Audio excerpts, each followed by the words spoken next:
Yego reka nongere ngusuhuze kandi nongere nkwifurize kugira ibihe byiza wowe udahwema gukurikirana ibiganiro bya Radio France TV. Nizere ko uri amahoro. Turi ku itariki 27 ukwezi kwa gatandatu umwaka w'ibihumbi 2026. Ndaje ngo tuganire ku nkuru zikomeye cyane ziri kuvugwa muri aka kanya, ngira ngo ibintu bikomeje kurushaho kuba bibi cyane. Turahera muri Republika Iharanira Demokarasi ya Kongo, tuganire inkuru nk'eshatu ziremereye, ubundi mbajyane ku bitero byo gusubiza hagati ya Iran na Leta Zunze Ubumwe za Amerika.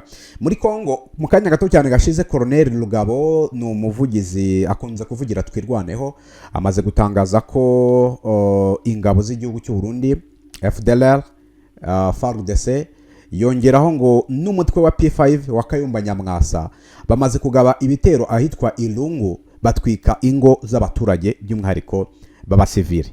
Iyi nkuru tugiye kuyigarukaho tuyikomozeho byimbitse. Kimwe mu biyiremereje, hashize iminsi mike ihuriro AFC M23 binyuze muri Bertrand Bisimwa batangaje ko hari impungenge z'uko uwitwa Kayumba Nyamwasa yinjiye mu ntambara yo muri Republika Iharanira Demokarasi ya Kongo, ariko kandi intego ye niyo guhungabanya umutekano w'u Rwanda. Tugiye kuganira kuri iyi nkuru, turebera hamwe ibitangajwe na Colonel Lugabo bigendanye no kuba atanze amakuru. Ndavuga ko atanze amakuru ati FDLR, ingabo z'u Burundi FDNB, ingabo za Kongo na Wazalendo, tutibagiwe n'umutwe wa P5 uyobowe na Kayumba Nyamwasa bagabye ibitero ahitwa Ilungu, ni mu misozi miremire, bamaze gutwika ingo z'abaturage baba civile. Tugiye kubiganiraho byose, mbabwira uko ibintu byitwaye.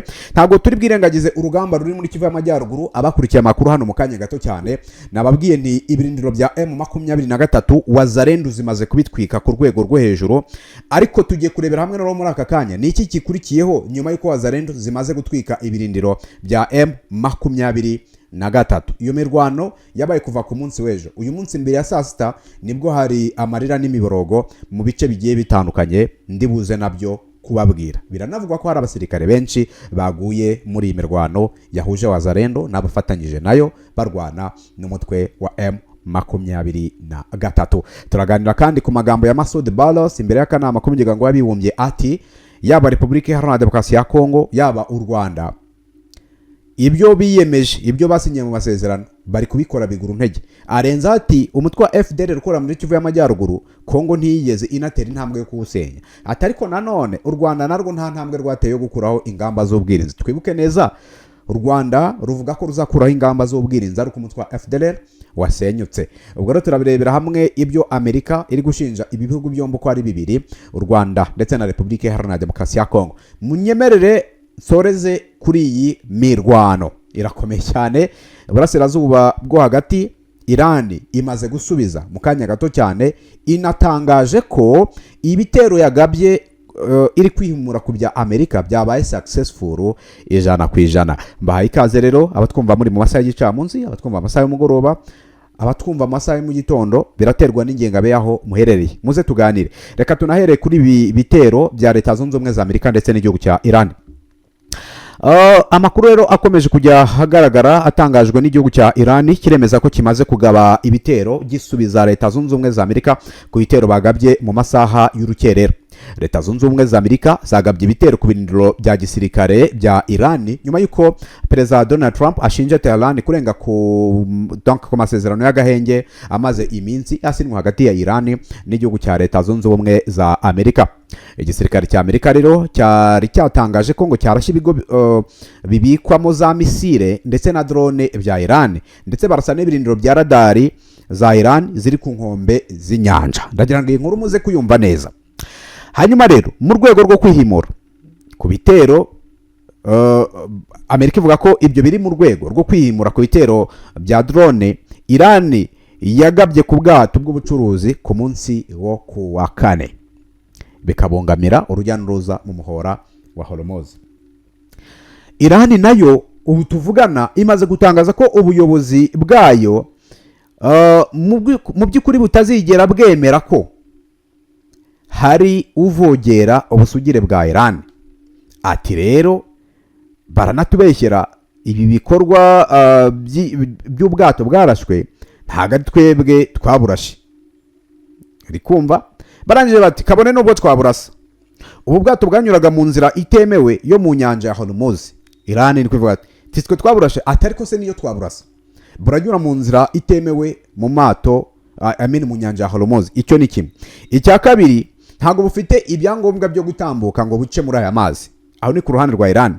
Ati rero ubu bwato bwari bwarenze ku mabwiriza yashyizweho. Bahakana ko bataburashe atari ku bwato bwari bwarenze ku mabwiriza. Urumva ko naho harimo akantu uri kumva. Hanyuma rero nyuma y'ibitero bya Leta Zunze Ubumwe za Amerika, Iran nayo rero mu kanya gato cyane bwivuze iti twagabye ibitero ku bantu bafitanye isano n'ingabo za Amerika muri kano karere barimo batugabaho ibitero.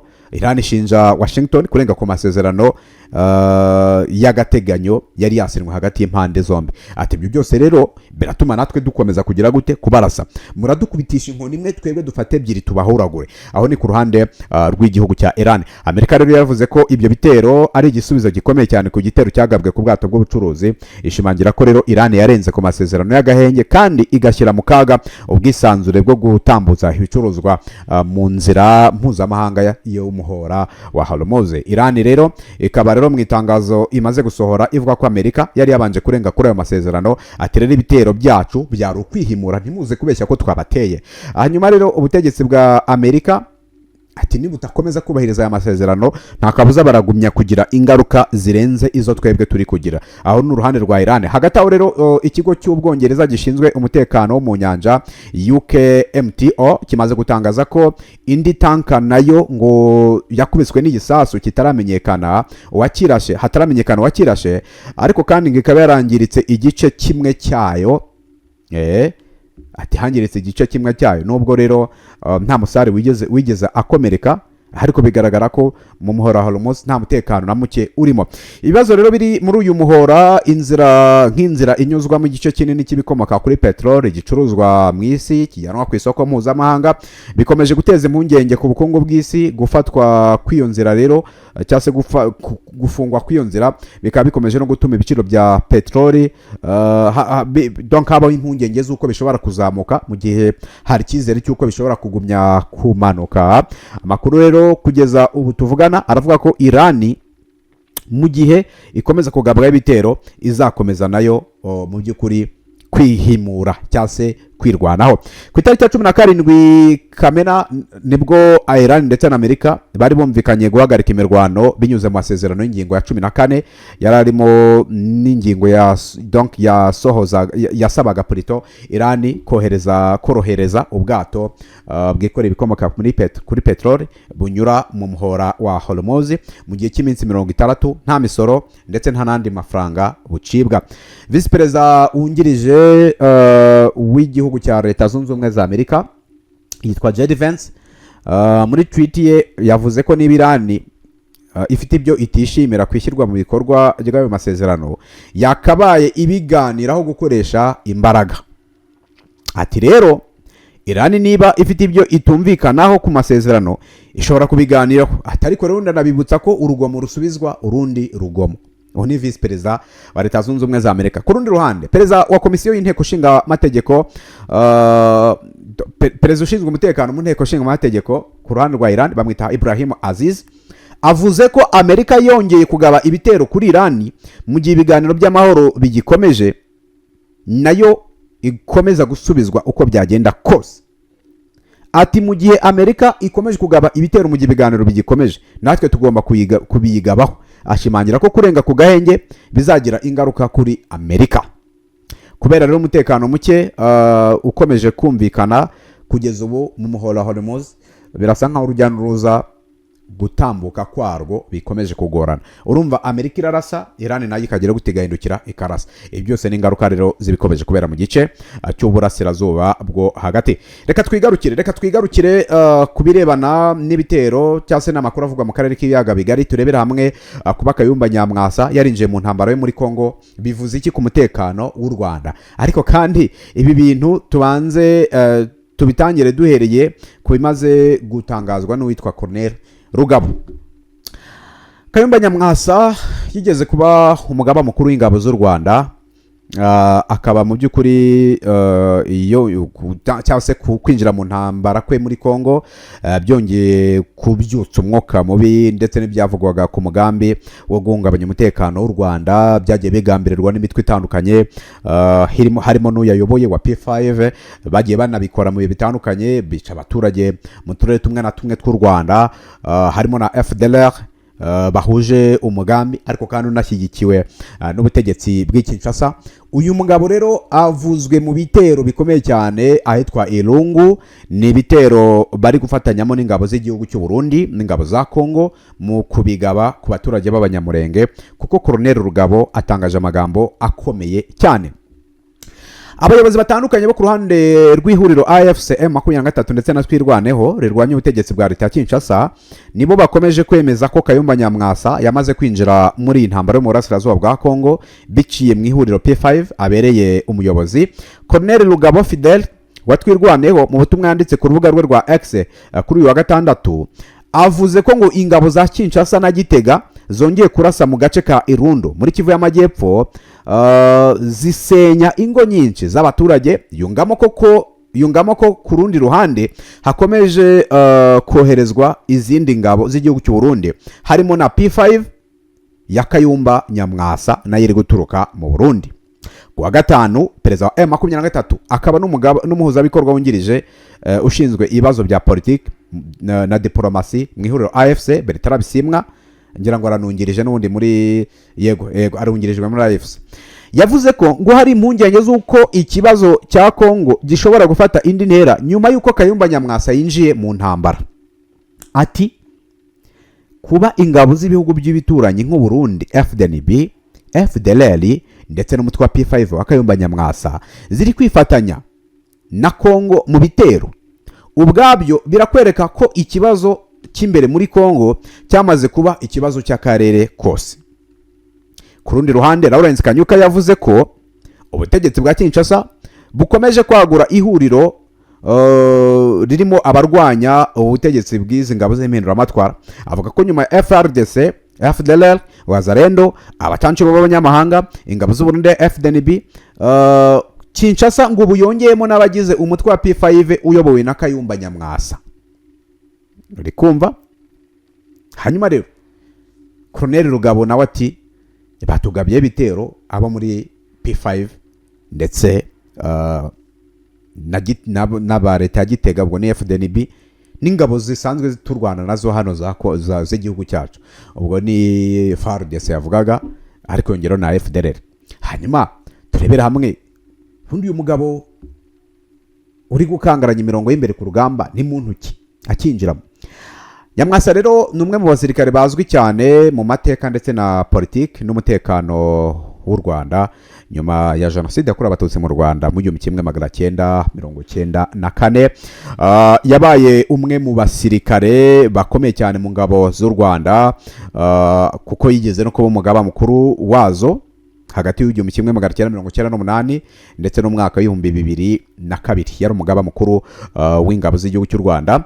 Nyuma rero yaje no kuba ambasaderi w'u Rwanda mu Buhinde nyuma yo gutandukana n'ubutegetsi rero bwa Kigali. Yagiye mu buhungiro muri Afrika y'Epfo mu mwaka w'ibihumbi 2010.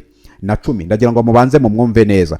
Nyuma rero yo kuva mu Rwanda, Kayumba Nyamwasa yabaye umwe mu batangije ishyaka Rwanda National Congress cyangwa se RNC, umutwe wa politiki utavuga rumwe n'ubutegetsi bw'u Rwanda washinzwe mu mwaka wa 2010, hamwe rero n'abandi bahoze mu buyobozi bukuru bw'igihugu. Leta y'u Rwanda yagiye ishinja Kayumba Nyamwasa na RNC kugira uruhare mu bikorwa byo guhungabanya umutekano w'igihugu birimo ibitero bya za grenade byabaye i Kigali mbere gato y'amatora ya perezida mwaka wa 2010. Nyamwasa rero n'abamushyigikiye bahakanye ibyo birego. Muri 2011 urukiko rwa gisirikare mu Rwanda rwakatiye Nyamwasa adahari ku byaha birimo guhungabanya umutekano w'igihugu ndetse no guteza imvururu, rumuhanisha igifungo cy'imyaka 25 ndetse runamwambura impeta zose za gisirikare. RNC na P5 barimo baragira uruhare muri no ntambara yo muri Repubulika Iharanira Demokarasi ya Kongo. Reka nabyo tubiganiro.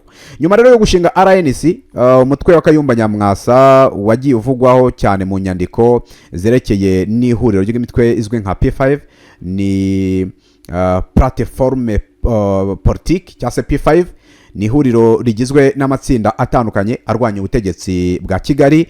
U Rwanda rwagiye rushinja bamwe mu bagize iri huriro gukorana n'imitwe yitwaje intwaro irimo FDLR ndetse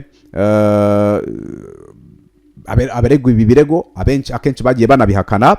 Ariko kandi ni muri aya mateka cyangwa se muri aya mateka izina Kayumba yavuba cyane, izina Kayumba Nyamwasa rikunze kugarukwaho cyane kuko n'ubu tuvugana ririmo riragarukwaho muri ino ntambara ya Kongo. Ku ruhande rwa AFC na Twirwaneho barimo baravuga ko P5 iri ku ruhande rwa Kinshasa, ati ndetse kuba bari kuri ruhande ni ikimenyetso cy'uko imitwe irwanya ubutegetsi bw'u Rwanda yaba iri gukorana n'ubutegetsi bwa Kongo mu ntambara yo kurwanya AFC M23 n'u Rwanda bashinja gushyigikira uyu mutwe n'ubundi wa M23. Niba rero koko P5 yaba yaramaze kwinjira mu ntambara yo muri Kongo ku rundi ruhande rwa Kinshasa, byaba ari impinduka ikomeye cyane ku mutekano w'u Rwanda. Impamvu nuko Kayumba Nyamwasa atari umuntu mushya muri politiki y'umutekano w'u Rwanda. Kuba rero yarigeze kuba mu buyobozi bukuru bw'ingabo z'u Rwanda nyamara akajya mu batavuga rumwe n'ubutegetsi, bituma uruhare rwe rushobora gufatwa na Kigali nk'ikibazo cy'umutekano kirenze kuba amakimbirane asanzwe ya politiki asanzwe yarahari. Sinzi niba muri kubyumva. Byatuma kandi u Rwanda rushimangira ibyo rumaze igihe ruvuga ko ikibazo cyo mu burasirazuba bwa Kongo kidashobora kurebwa gusa nk'intambara hagati ya FARDC na AFC M23, ko ahubwo kirimo imitwe yifuza gukoresha ubutaka bwa kiriya gihugu mu kuruhungabanyiriza umutekano. Ku rundi ruhande, niba koko hari ubufatanye bushya hagati ya Kinshasa n'abatavuga rumwe n'ubutegetsi bw'u Rwanda, nabyo bishobora gutuma ikibazo cya Kongo kirushaho gufatwa nk'ikibazo cy'akarere kose aho kuba ikibazo kiri imbere muri Kongo gusa. Niko byumva. Kugeza ubu rero ikibazo gikomeye kigomba gusubizwa no kumenya niba koko ibiri kuvugwa na AFC M23 ndetse na Twirwaneho byuko bafite ibimenyetso by'uko witwa Nyamwasa n'izi ngabo za P5 bari ku mirongo y'imbere ku rugamba, byaba ari byo koko. Urumva ko ni ibintu bikomeye cyane. AFC na Twirwaneho baravuga ibi mu gihe amakuru avuga ko Nyamwasa uri mu batavuga rumwe n'ubutegetsi bw'u Rwanda ngo bamaze igihe bakorera ingendo i Kinshasa, aho bahurira n'ubutegetsi bwa Kisekedi bakaganira uko bakomeza guha imbaraga umutwe wa FDLR kugira ngo bazawifashishe mu gutera u Rwanda ndetse no gukura ubutegetsi bwarwo. Nyamwasa rero ari mu gatebo kamwe n'abarimo Jean Kabyarimana, Eugene Gasana ndetse n'abandi benshi bari muri uyu mugambi wo guhungabanya umutekano w'u Rwanda. Iyi ni inkuru nasomaga mw'abantu. So ngira ngo rero ni ibintu bikomeje kurushaho kuba bibi cyane ubwo mu gice cy'uburasirazuba bwa Repubulika Iharanira Demokarasi ya Kongo yitwa Kayumba Nyamwasa. Icyambere Twirwaneho iramushinja kuba uyu munsi wa none batwitse inzu z'abaturage. Urumva ko ni ibintu bikomeye cyane. Iranabashinja kuba bari kwijandika mu makimbirane y'abanyekongo hagati yabo ubwabo kandi bo ari abanyamahanga. So nuko nkuko bimeze, reka tuve muri Kivu y'Amajyepfo twerekeze muri Kivu y'Amajyaruguru. None tariki ya 27 habayeho ibitero bikomeye cyane, ni ibitero bikaze. Amakuru agaragaza yuko ingabo za Wazalendo ngo bidasubirwaho zatwitse ibirindiro by'ingabo za M23 ndetse ngo ibi bintu byose bikaba birushijeho gutera ubwoba benshi ahitwa Gasake. Amakuru aravuga ko hari ibirindiro bikomeye bya Armée Congolaise Révolutionnaire bimaze gutwikwa na Wazalendo. Za Wazalendo zakoze operation idasanzwe zitwika ibi birindiro. Na amakuru hari bikavuga ko rero ngo M23 muri teritwari ya Masisi ngo yaba yambuwe uduce twinshi cyane turimo n'utwarimo ibirindiro byayo byatwitswe. Ni ibintu bikomeye. Ngira ngo hano kuri La Différence tuzatubabwira ibiriho. Nta bintu bya fanatisme, imba hari wakubiswe tumubabwire muri Kongo nta kintu bitwaye. So ubwo rero Wazalendo kuri incuro amakuru atubwira ko ngo zaba zishe n'abasirikare benshi zigatwika n'ibirindiro bya M23. Ngira ngo hari na video n'uyu uyireba ubona ko harimo n'imirambo, sinzi wenda ko twayibagezaho hano ntibyemewe kuyinyuzaho, ariko urabona ko hari mbere yo gutwika imirambo amene yo gutwika ibirindiro hari abantu bari biciwe muri ibyo birindiro. So byanga bikunda ni abasirikare b'intare za Salame. Ubwo rero byose urumva ko ni ibintu bigenda birushaho kuba bibi cyane mu gice cy'uburasirazuba bwa Repubulika Iharanira Demokarasi ya Kongo. Na kwizi video ziri sensitive cyane, ziri sensitive. Kitwaza rendo zakoze akazi babishe pe. Ubona ko wazarendo hano rwose zabavuniye umuheto. Yewe gahe nguko rero.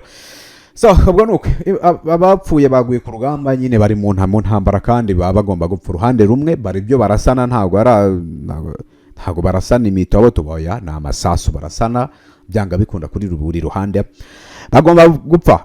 Reka twinjirira muri inkuru tubwira ko igihugu cya Leta Zunze Ubumwe za Amerika kimaze guhamya ko ubutegetsi bwa Repubulika Iharanira Demokarasi ya Kongo butigeze butangiza ibikorwa byo gusenya umutwe w'iterabwoba wa FDLR uri mu bice bya Kivu y'Amajyaruguru, by'umwihariko uhereye aho bagenzura. Ibi rero bikaba byatangajwe n'umujyanama wa perezida wa Amerika mu bijyanye n'ubufatanye na Afurika yitwa Masad Barros imbere y'akanama k'umuryango w'abibumbye gashinzwe umutekano, aho yagarukaga ku birebana n'ibikorwa cyase naho u Rwanda na Kongo bigeze mu gushyira mu bikorwa amasezerano byiyemeje. Masad Barros yagize ati nubwo hari byagezweho, abarebwa n'amasezerano bakomeje kurenga ku byo biyemeje. RDC ntiyigeze yubahiriza inshingano yo gusenya FDLR, umutwe wiganjemo abasize bakoze amahano mu Rwanda. Uyu mujyanama yasobanuye ko ngo u Rwanda narwo rutigeze rukuraho ingamba z'ubwirinzi rwari rwashyizeho mu rwego rwo gukumira umugambi wa FDLR n'imitwe ifatanya nabyo mu kuhungabanya umutekano warwo. Ngira ngo ibyo byo biranumvikana, FDLR idasenwe n'u Rwanda ntabwo rwakuraho ingamba z'ubwirinzi.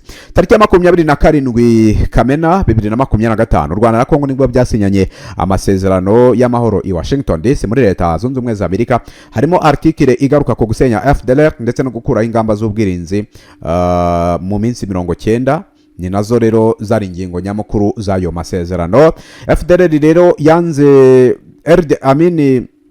RDC yanze gusenya FDLR, u Rwanda rugaragaza ko rudashobora gukuraho ingamba z'ubwirinzi rwashyize ku mipaka yarwo, mu gihe iyi FDLR ishaka kuruhungabanyiriza umutekano yanatumye rushyira ingamba z'ubwirinzi idasenwe. Ubwo rero Leta ya Repubulika Iharanira Demokarasi ya Kongo yari ikomeje gushyira ikomeje gushyirwaho igitutu, yari ikomeje gushyirwaho igitutu mu kwakira muri 2025. Igisirikare cyayo cyasohoye itangazo ribuza abasirikare bacyo gukorana n'uyu mutwe ndetse banasaba aba barwanyi bawo kurambika intwaro hasi, ariko ntago byigeze byubahirizwa cyase ngo bishyirwe mu bikorwa. Impande zombi zakajije gukorana zikaza ubufatanye, ndetse na vuba ahangaha hari inkuru twabagejejeho yavugaga ko abi Kinshasa bari guhereza ibikoresho by'igisirikare abo ku ruhande rwa FDLR. U Rwanda rero rwibukije Leta ya RDC kenshi ko igomba guhagarika ubufatanye na FDLR igasenya uyu mutwe nk'uko yabyemeye ubwo yashyiraga umukono ku masezerano y'amahoro i Washington.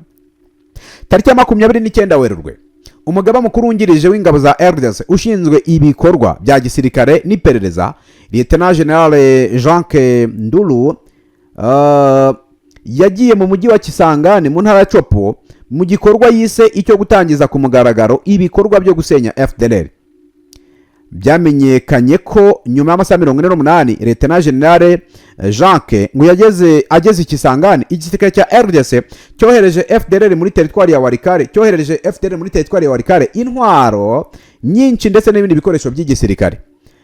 Basaba uyu mutwe kwimukira mu bice bigenzurwa n'ihuriro AFC. Leta rero ya RDC ishaka gukomeza kugaragariza UN ko abarwanyi ba FDLR bari mu bice bigenzurwa na AFC, ko batari mu bice bigenzurwa na Kongo. Umuyobozi rero w'ubutumwa bw'amahoro bw'umuryango w'abibumbye MONUSCO bamwita James Swan akaba yabwiye aka kanama rero gashinzwe umutekano ku isi ko FDLR ikorana n'imitwe ya Wazalendo kandi ko yagize uruhare mu mirwano yabereye hafi ya Rubaya mu bice bya Rucuru mu minsi ishize. Ingabo za RDC rero zagize uruhare rutaziguye mu bitero bya Wazalendo na FDLR bagabye mu nkengero za Rubaya kuva muri Gashyantare muri 2026. kuko ngo izo ngabo zakoreshaga drone zirimo iyishe Lieutenant Colonel Wiringoma wahoze ari umuvugizi wa AFC mu rwego rwa gisirikare. Uwo ni umuyobozi wa MONUSCO watangazaga ko ati rero banahitanye Wiringoma kandi baranakorana rwose FDL na Wazalendo n'imbirimbiri. So ngaye nguko rero urumva ko ni ibintu bikomeye cyane bikomeje kubera muri iki gice cya Kivu y'Amajyaruguru ndetse n'uburasirazuba bwa Kongo muri rusange. Inkuru nzinyuzemo nirukanka cyane ngira ngo mbabwire uko ibintu byose bikomeje kugera byitwara. Hari FDL, hari Wazalendo, hari FARDC, hari P5, hari ingabo z'u Burundi FDNB, hari n'abacancu. Abo bose ni coalition imwe irimo irahangana na MRDP twirwaneho M23 muri Minembwe. Reka tutegereze rero turebe uko bimeze. Na perezida wa vice perezida wa Amerika niwe muri tweet yiwe yashize ahabona yavuze ati urugomo rugomba guhorerwa urundi rugomo. Hanyuma se kuri twirwaneho bimeze gute? Kuri M23 rumeze gute? Bimeze gute? Nimba umuperezida wa Amerika avuga ati urugomo ruhorerwe urundi rugomo kubera ko Iran yihoreye cyangwa se bavuga ngo twihoreye kuri Iran, ubwo muri MRDP twirwaneho no muri M23 icyo gukora baracyumva. Reka mbashimire, mwakoze cyane abakomeje gukurikira ibiganiro bya Radio France TV. Turakomeza tubategurire ibindi biganiro byiza kandi birimo amakuru y'ukuri y'ibibera mu karere k'ibiyaga bigari. Nyene twumugwaneza Fabrice, turakomeza tubane muri aya makuru hagati y'ubwo gahunda zacu zo zirakomeje.